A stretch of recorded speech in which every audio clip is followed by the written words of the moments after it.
ಇಂದೇ ಡೌನ್ಲೋಡ್ ಮಾಡಿ ಮತ್ತು ನಿಮ್ಮ ನೆಚ್ಚಿನ ಶೋಗಳನ್ನು ಆನಂದಿಸಿ.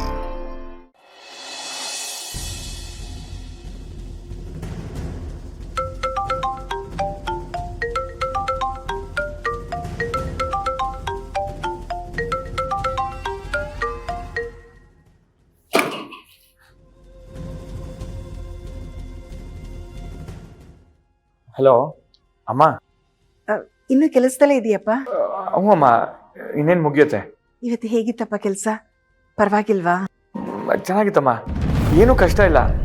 ಸೂಪರ್ವೈಸರ್ ಕೆಲಸ ಅಲ್ವಾ, ಎಲ್ಲರೂ ಹೇಗೆ ಕೆಲಸ ಮಾಡ್ತಾ ಇದ್ದಾರೆ ಅಂತ ನೋಡ್ಕೊಳ್ಳೋದಷ್ಟೇ. ನೋಡಪ್ಪ, ನಾನು ನಿನ್ನ ಕೊಟ್ಟು ಕಳಿಸಿದ್ದೀನಲ್ಲ, ಅದನ್ನೇ ತಿನ್ನಬೇಕು. ನಿನ್ಗೆ ಏನಾರು ಇಷ್ಟ ಆಗಲಿಲ್ಲ ಅಂದರೆ ಒಳ್ಳೆ ಹೋಟೆಲ್ಗೆ ಹೋಗು, ಆಯಿತಾ?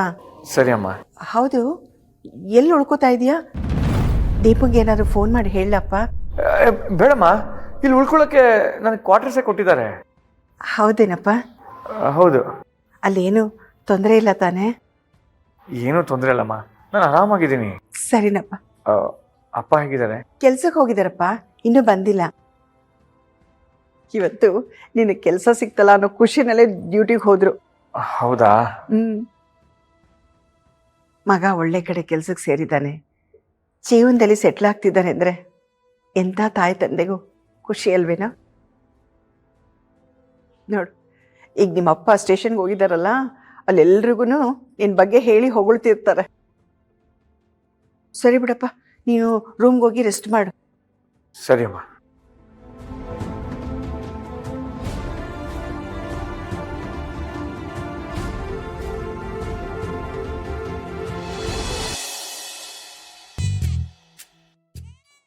ಚಿರು ಏನು ಊಟಕ್ಕೆ ಬಂದಿಲ್ಲ? ಹಂಗೆ ಭಯ ಅಲ್ವಾ, ಅದಕ್ಕೆ ಬಂದಿಲ್ಲ. ಅಲ್ಲ ದೀಪ? ಭಯನ? ಅದು ಕೆಲ್ಸದ ಬಗ್ಗೆ ಭಯ ಇದೆಯಲ್ಲ, ಅದೇ ಭಯ ಭಕ್ತಿ ಶ್ರದ್ಧೆಯಿಂದ ಕೆಲಸ ಮಾಡ್ತಾನಲ್ಲ, ಅದಕ್ಕೆ ಹಾಗೆ ಹೇಳಿದೆ. ನೋಡಿ ಬಂದ, ಭಯದಿಂದನೇ ಬರ್ತಾನೆ. ಏನು ಹೇಳ್ತಿದ್ದೀರಾ? ಅಲ್ಲಪ್ಪ, ನಿನ್ಗೆ ಕೆಲ್ಸದ ಬಗ್ಗೆ ಭಯ ಇದೆ ಅಂತೀನಿ, ಹಂಗೆ ಹೇಳಿದೆ ಅಷ್ಟೇ. ಅದಾ? ಕುತ್ಕೋ ಬಡ್ಸಮ್ಮ ಅವನ್ಗೆ.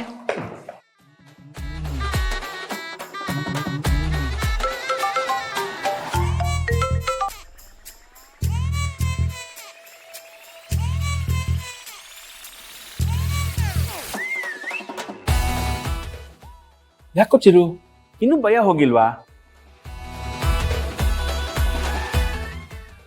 ಕೆಲ್ಸದ ಮೇಲಪ್ಪ, ಕೆಲ್ಸದ ಮೇಲೆ. ಹ್ಞೂ ಚಿಕ್ಕಪ್ಪ, ಅದೇ ಯೋಚನೆ ಆಗ್ಬಿಟ್ಟಿದೆ. ಚಿರು, ಕೈ ತೆಗಿಯೋ. ನೀನು ಹಾಗಿಟ್ಕೊಂಡಿದ್ರೆ ಅವಳು ಸಾರು ಹೆಂಗೆ ಬಡಿಸ್ತಾಳೆ?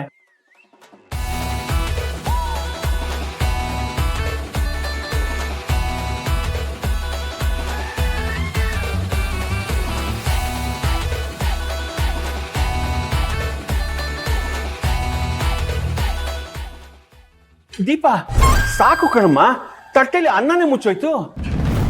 ಅನ್ನಕ್ಕೆ ಸಾರು ಎಷ್ಟು ಬಡಿಸ್ಬೇಕು ಅನ್ನೋದು ನಿನಗೆ ಗೊತ್ತಾಗಲ್ವಾ?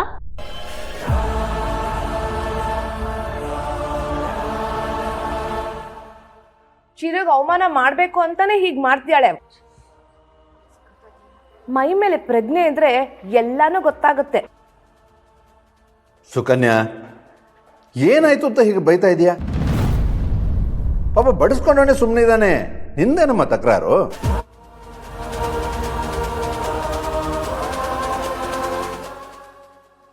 ಏನು ಆಗಲ್ಲ, ಇನ್ನೊಂದು ಸ್ವಲ್ಪ ಅನ್ನ ಹಾಕಿದ್ರೆ ಎಲ್ಲ ಸರಿ ಹೋಗುತ್ತೆ. ಚಿರು, ನೀನು ತಿನ್ನಪ್ಪ.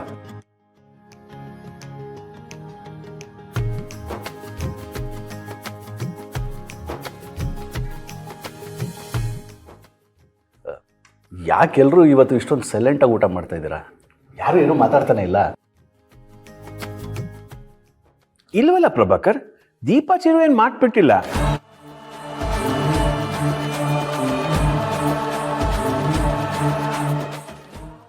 ಭಾಸ್ಕರ್, ನಾನು ಚಿರು ದೀಪ ಮಾತು ಬಿಟ್ಟಿದ್ದಾರೆ ಅಂತ ಕೇಳಿದ್ನಾ? ಹೌದಲ್ವಾ? ಭಾಸ್ಕರ್, ಊಟ ಮಾಡುವಾಗ ಹೆಚ್ಚು ಮಾತಾಡಬಾರ್ದು, ಸುಮ್ಮನೆ ತಿನ್ನು. ಸರಿ ಅಣ್ಣ. ದೀಪ, ಇವತ್ತು ಅಡುಗೆ ತುಂಬ ಚೆನ್ನಾಗಿ ಮಾಡಿದ್ಯಮ್ಮ.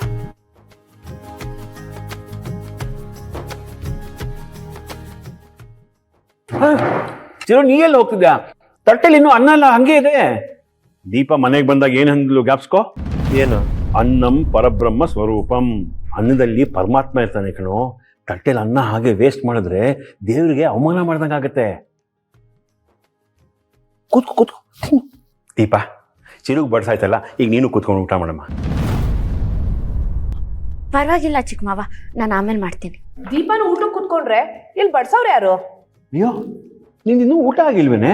ಆಗ್ಲಿಂದ ಅಷ್ಟೊಂದು ತಿಂತಿದ್ಯಾ? ನಿಂದ ಆಗೋಯ್ತು ಅಂದ್ಕೊಂಡೆ ನಾನು. ಬೇಜಾರು ಮಾಡ್ಕೋಬೇಡ ಚಿನ್ನ, ನಿನ್ಗೆ ಬಡ್ಸಕ್ಕೆ ಜಾಜಿ ಇದ್ದಾಳಲ್ಲ. ಜಾಜಿ, ಸುಕ್ಕುಗೆ ಮತ್ತೆ ದೀಪಂಗೆ ನೀನೇ ಬಡ್ಸ್ಬಿಡಮ್ಮ.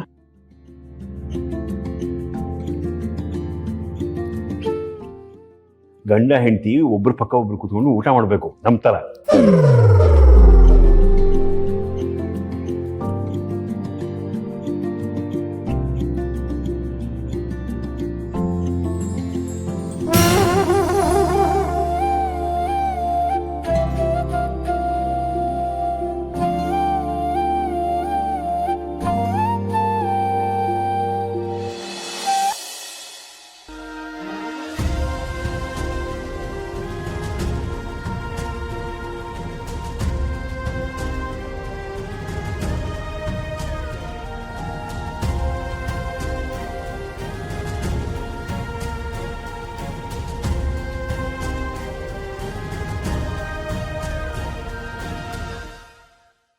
ಇವತ್ತು ನಾನು ಕಷ್ಟಪಟ್ಟು ದುಡ್ದಿರೋ ದುಡ್ಡು ಇವತ್ತು ಒಂದೇ ದಿನಕ್ಕೆ ನನಗೆ ಎಷ್ಟು ಕಷ್ಟ ಆಗ್ತದೆ. ನಮ್ಮಪ್ಪ 35 ವರ್ಷ ಒಂದೇ ಒಂದು ದಿನ ಏನೂ ಕಷ್ಟ ಹೇಳಿದೆ ದುಡ್ದು ನಮ್ಮೆಲ್ಲರೂ ಚೆನ್ನಾಗಿ ನೋಡ್ಕೊಂಡಿದ್ದಾರೆ.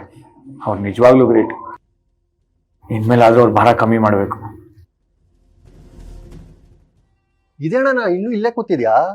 ಕೆಲಸ ಮುಗಿದು ಎಷ್ಟೊತ್ತಾಯ್ತು? ಯಾಕೆ ಮನೆಗೆ ಹೋಗಲ್ವಾ? ನನಗಿಲ್ಲಿ ಯಾವ ಮನೆಯೂ ಇಲ್ಲ. ಓ, ಸೇಮ್ ನನ್ನ ಕೇಸು. ಆಯ್ತು ಬಿಡು, ಅದಕ್ಕೇನು, ಇದೇ ಬಿಲ್ಡಿಂಗಲ್ಲಿ ನಮ್ಮ ಜೊತೆನೆ ಉಳ್ಕೊಳ್ಳುವಂತೆ. ಮತ್ತೆ ಇಲ್ಲಿ ಕೆಲಸ ಆದ್ಮೇಲೆ ಬೇರೆ ಬಿಲ್ಡಿಂಗಲ್ಲಿ ಕೆಲಸ, ಅಲ್ಲೇ ಉಳ್ಕೊಳ್ಳೋದು. ಹೊಸ ಮನೆ ಕಟ್ಟಿರೋರಿಗೆ ಮನೆ ತಗೊಂಡೇನೋ ಖುಷಿ ಇದ್ರೆ ನಮಗೆ ಕೆಲಸ ಮಾಡಕ್ ಶುರುವಾದಾಗ್ಲಿಂದನೂ ಕಷ್ಟನೇ. ಅದು ಸರಿ, ನಿಂದು ಯಾವ ಊರು? ನಂದು ಕಳಶ. ಹೆಸರು ನರಸಿಂಹ ಅಂತ. ಅಪ್ಪ ಅಮ್ಮಂಗೆ ನಾನು ಇಲ್ಲಿ ಸೂಪರ್ವೈಸರ್ ಕೆಲಸ ಮಾಡ್ತಾಯಿದ್ದೀನಿ ಅಂತ ಸುಳ್ಳು ಹೇಳಿ ಬಂದಿದ್ದೀನಿ. ಆದರೆ ಇಲ್ಲಿ ನಾನು ಮಾಡ್ತಾ ಇರೋ ಕೆಲಸ ಏನು ಅಂತ ಗೊತ್ತಾದರೆ ತುಂಬ ಬೇಜಾರು ಮಾಡ್ಕೊತಾರೆ. ನನ್ನ ಕತೆನೆ. ನಾನು 10 ವರ್ಷದಿಂದ ಇಲ್ಲಿ ಬಂದ್ಬಿಟ್ಟು ಕತ್ತೆ ಥರ ದುಡಿತಾ ಇದ್ದೀನಿ. ತಿಂಗಳಿಗೆ ಅಷ್ಟು ಇಟ್ಕೊಂಡು ಮಿಕ್ಕಿದ್ನೆಲ್ಲ ಮನೆ ಕಳಿಸ್ತೀನಿ. ವಯಸ್ಸಿಗೆ ಬಂದಿರೋ ತಂಗಿಗೆ ಮದುವೆ ಮಾಡಬೇಕು ಅನ್ನೋ ಜವಾಬ್ದಾರಿ ನನ್ನ ಹೆಗ್ಲ ಮೇಲೆ ಬಿದ್ದಿದೆ. ಮನೆಯವ್ರಿಗೋಸ್ಕರ ಇಷ್ಟೊಂದು ಕಷ್ಟಪಡ್ತಾ ಇದೆಯಲ್ಲ, ನೀನು ನೋಡಿದ್ರೆ ಹೆಮ್ಮೆ ಅನಿಸುತ್ತೆ. ಹೌದು, ನಿನ್ನ ಹೆಸರೇನು? ನನ್ನ ಹತ್ರ ಪರಮೇಶಿ ಅಂತ. ನೋಡಕ್ಕೆ ಒಳ್ಳೆ ಸಣ್ಣಕ್ಕಿದ್ದೀನಲ್ವಾ, ಅದಕ್ಕೆ ನಾನು ಎಲ್ಲರೂ ಪತ್ಲು ಅಂತ ಕರೀತಾರೆ. ನೀನು ನನ್ಗೆ ಬೇಕಿದ್ರೆ ಹಂಗೆ ಕರಿಯಪ್ಪ, ನನಗೇನು ಬೇಜಾರಿಲ್ಲ. ಆಯ್ತು ಸರಿ, ಊಟ ಮಾಡುವ. ಅದು ಅಮ್ಮ ಡಬ್ಬಿ ಕೊಟ್ಟು ಕಳಿಸಿದಾಳೆ. ನಿನಗೇನು ಅಭ್ಯಂತರ ಇಲ್ಲ ಅಂದರೆ ಇಬ್ರು ಸೇರಿ ಅದೇ ತಿನ್ನೋಣವಾ? ಅಮ್ಮ ಕೊಟ್ಟಿರೋದು ಅಮೃತ ಕ್ಷಮ. ಬಾ ಜಮಾಯಿಸೋಣ.